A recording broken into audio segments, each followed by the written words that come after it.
नमस्कार, मैं हूं भुवनेश सेंगर और आप जुड़ चुके हैं एमपी तक के साथ। मध्य प्रदेश की सियासत में इन दिनों बवंडर आया हुआ है और इसके लपेटे में कौन आ जाए कहा नहीं जा सकता। बोतल में से यह जिन्न निकला तो था 2019 अप्रैल के महीने में, जब लोकसभा चुनाव के पहले छापेमारी हुई पूर्व मुख्यमंत्री कमलनाथ के ओएसडी और करीबियों के यहां। लेकिन उसके बाद जो दस्तावेज हाथ में लगे तब तो खुलासा नहीं हुआ, लेकिन अब जाकर सीबीडीटी और इनकम टैक्स डिपार्टमेंट ने जब इस मसले पर चुनाव आयोग से कहा एफआईआर दर्ज करने को और 3 आईपीएस और 1 स्टेट पुलिस ऑफिसर के खिलाफ एफआईआर दर्ज करने की जब सिफारिश की गई, तब गड़े मुर्दे फिर से उखड़ गए, फिर से बातें होने लगी और फिर से निकल के आए वो सबूत जो उस वक्त छापेमारी के दौरान बरामद हुए थे। तब यह पता चला था कि एक बड़ी रकम, करोड़ों में रकम यहां से दिल्ली पहुंचाई गई पार्टी मुख्यालय। रकम इकट्ठा कैसे हुई? तो ओएसडी कमलनाथ के 2 एसडी राजेंद्र मिगलानी और प्रवीण कक्कड़ और इसके अलावा जो करीबी थे, इसके अलावा एक हवाला कारोबारी के यहाँ से लैपटॉप बरामद हुआ। तब ये पूरी लिंक मिली, पैसा आया कहाँ से, कैसे, किसके पास गया। बड़ी रकम जो मिली उसमें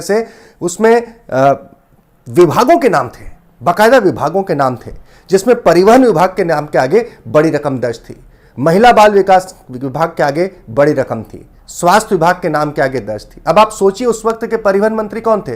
अब जबकि आईपीएस अधिकारियों पर तो एफआईआर की सिफारिश हो गई, लेकिन अब जांच की बात आगे बढ़ रही है और यह बात आ रही है कि उस वक्त के मंत्रियों पर भी कार्रवाई हो।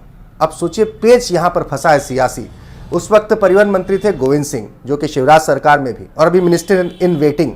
उस वक्त महिला बाल विकास मंत्रालय इमरती देवी के पास था।